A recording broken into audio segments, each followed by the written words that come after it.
Hello again. Last week I made a video.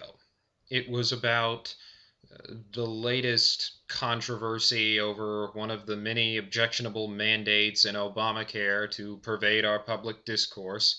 And, well, I encountered a lot of problems in the process of making it, and I ended up spending a lot more time editing it than I wanted to. So eventually I just decided to scrap the whole project. I've since reconsidered that decision, and, well, without further ado, here you go. Hello, loyal fans. Well, the last 5 weeks have been grueling, but I made it to spring break, and I've decided to post a video.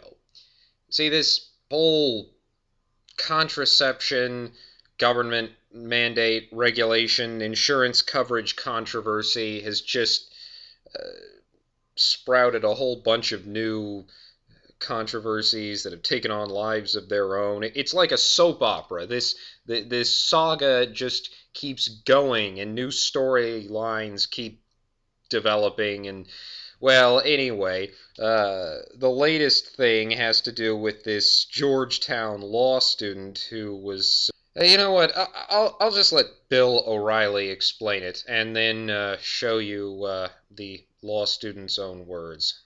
This woman, Sandra Fluke, third-year law student at Georgetown University, Catholic school, believes that all of us should pay for her sexual activities. Ms. Fluke actually said that to Congress.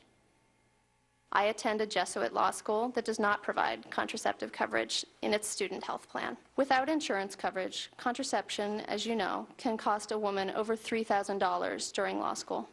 For a lot of students who, like me, are on public interest scholarships, that's practically an entire summer's salary. Now, I am also a third-year law student, and I thought it would be interesting to make a video about this and get some input from some of my colleagues. Now, Chow, you recently had a baby. I did. All right, so contraception for you isn't that big of an issue. LT, $3,000 on contraception? Doesn't that sound kind of high? It does sound really high. To have to pay for $3,000 worth of medical expenses.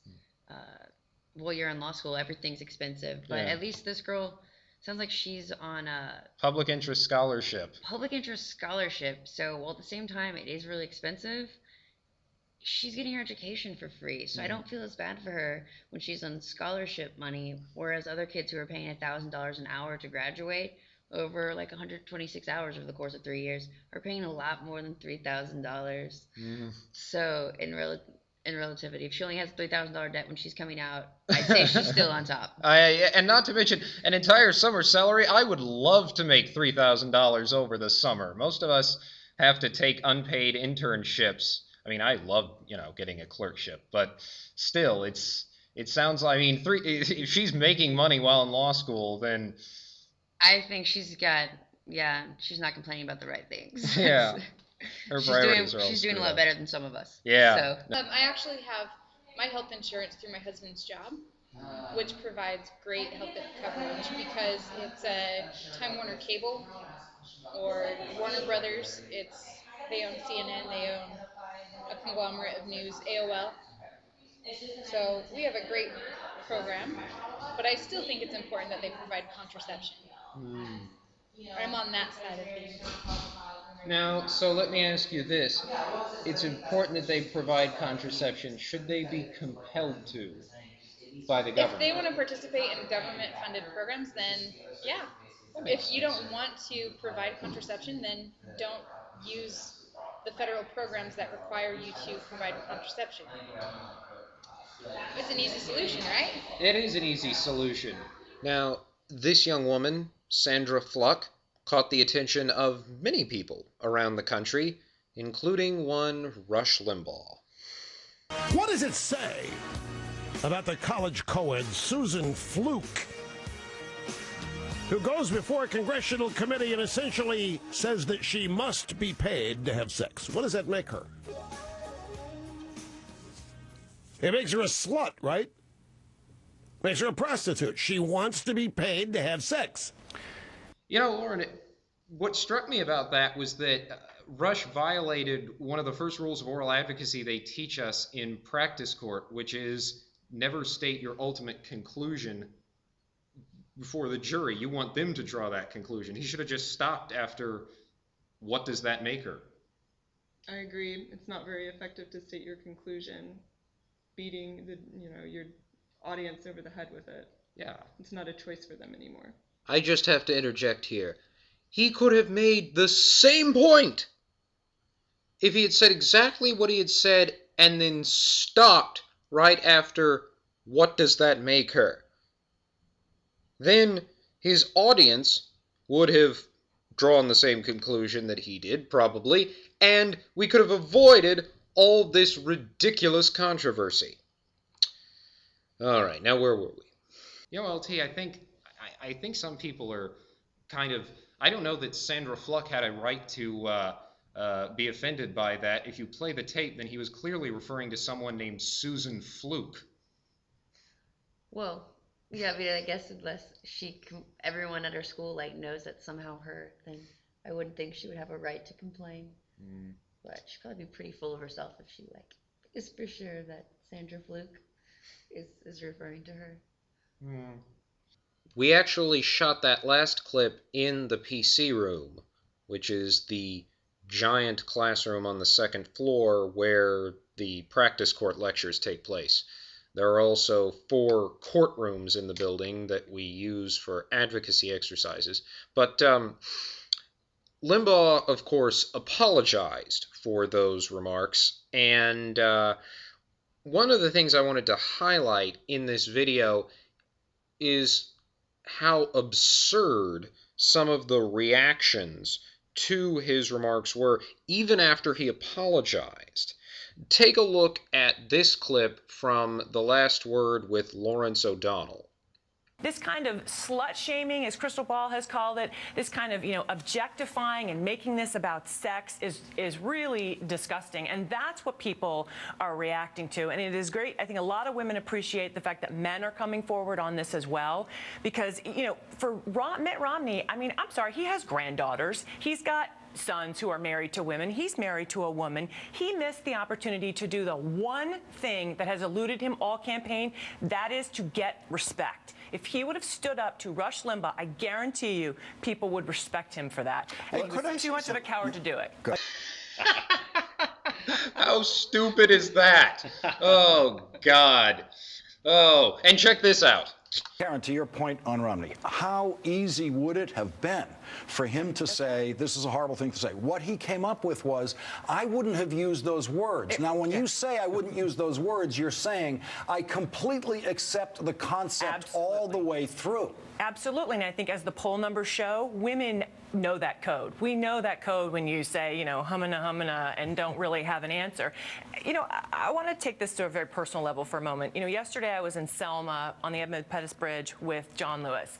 And one of the things when you talk to the people who participate in the civil rights movement is the courage that it took to stand up and speak out, whites, blacks, Jews, Christians, you name it, all across this country. So the cowardice of this Republican Party is really stunning. And I really hope that certainly people in my party do not let them get away. That was not an apology.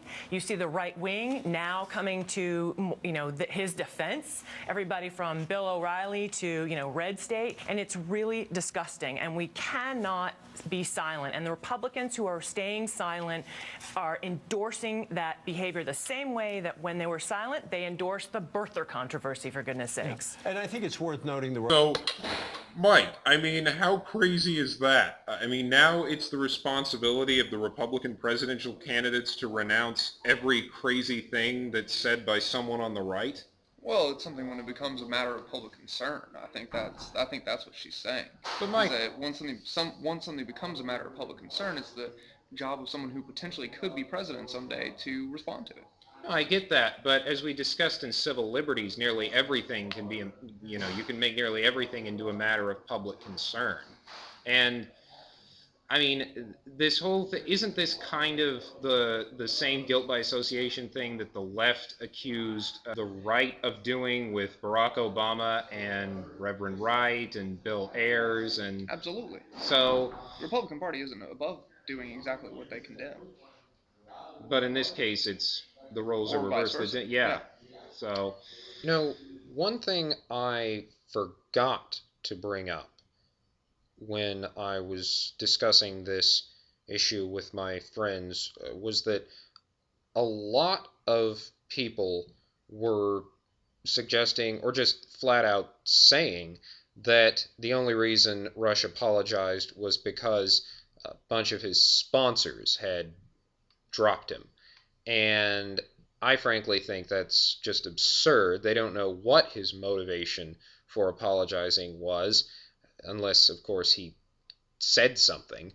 But in my view, anyone who says that the only reason Russ apologized was because he lost so many of his sponsors, they shouldn't be taken seriously unless they can corroborate what they said. So I think the Baylor Bears have upset the Kansas Jayhawks. The #1 seed in the Big 12 goes down. Well, I hope you enjoyed hearing from me and my colleagues.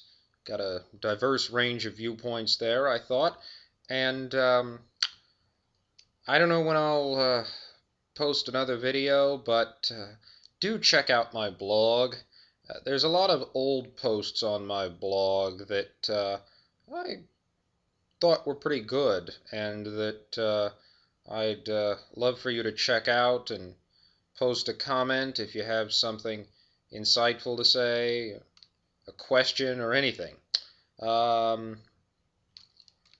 Have a fun spring break. Stay safe. Unless you're planning on voting to re-elect President Obama, in which case drink as much as you want and then drink some more.